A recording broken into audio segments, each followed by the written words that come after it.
Welcome, welcome, welcome. I'm back with another one. And today we're continuing square root, cube roots.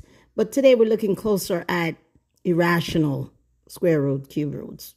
Okay, they don't have exact answers. They're not perfect squares. But we do see them. They pop up in problems every now and then, and you have to use them. Sometimes you have to add them. Sometimes you have to compare them, as we're trying to do today.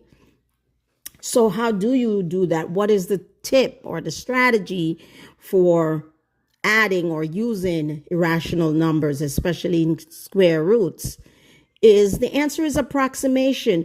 All you can do is guess and figure out what is that square root closest to. How close is it to that perfect square?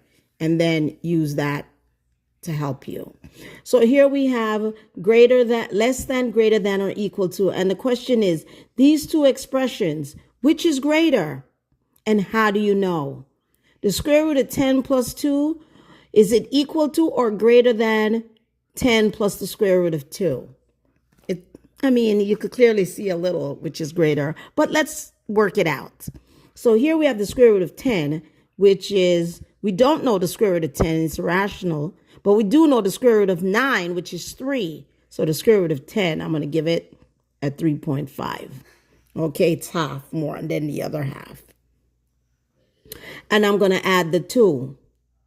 So we're approximating that the square root of 10 is 3.5. We know the square root of 9 is 3. So we're making an approximation. Obviously, it's not exact, but that's what you need to do between what two exact numbers. So here we would get a 5. 3 plus 2 is 5.5.